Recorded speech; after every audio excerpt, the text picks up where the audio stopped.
experiencing really strong cravings and extreme hunger, which is quite distressing.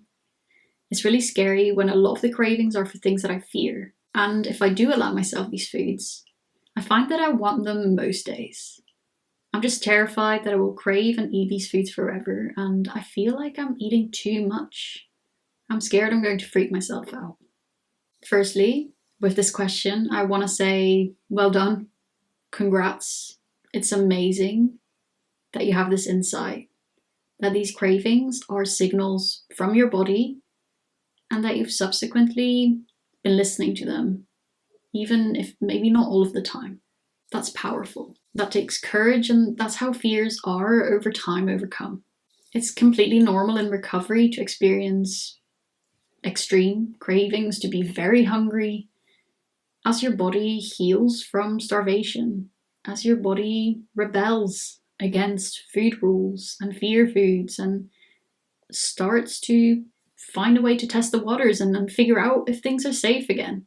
It's especially normal to really crave those foods that maybe you do consider or label as bad. Is that inner child rebelling against those rules and regulations that are still set? Plus, a lot of the time, those are also the foods that,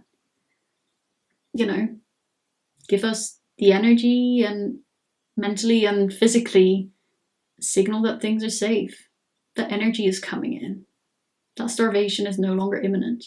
And yeah, a plate full of broccoli likely isn't going to do the same.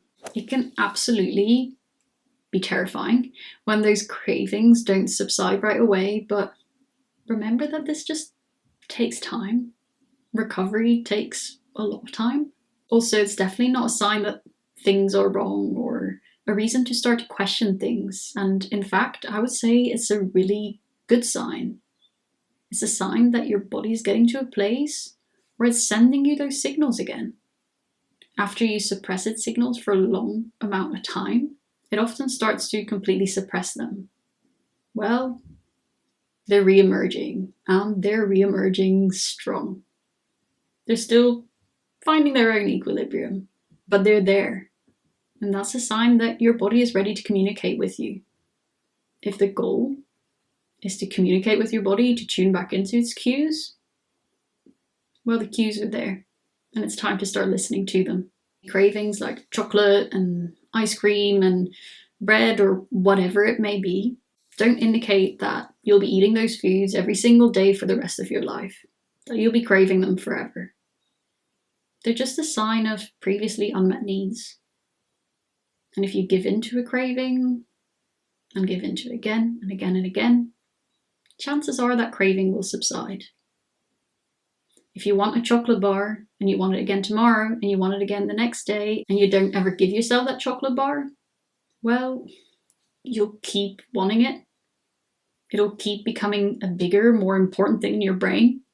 But if you decide to give yourself that chocolate bar, or maybe 2 chocolate bars, and you have it again the following day and the following day for a week or a month, chances are you'll be getting pretty sick of it after that. Chances are that craving will pass and maybe it's replaced by something else, and that will go through that same cycle. As healing progresses, those once forbidden foods start to lose their power.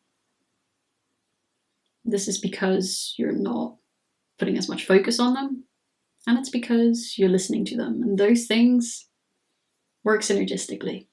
But it does take time.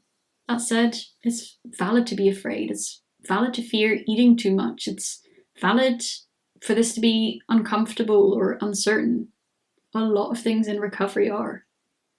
But you're definitely not alone in this. Gently leaning into this with the right kind of support, that's how you can push through.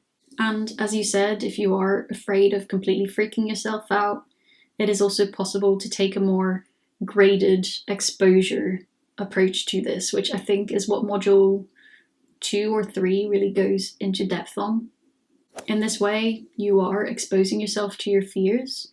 You are challenging the eating disorder, but you're doing it in a way where you build your own agency and confidence as you do so, allowing yourself to keep moving forwards rather than taking 2 steps forward and 5 back.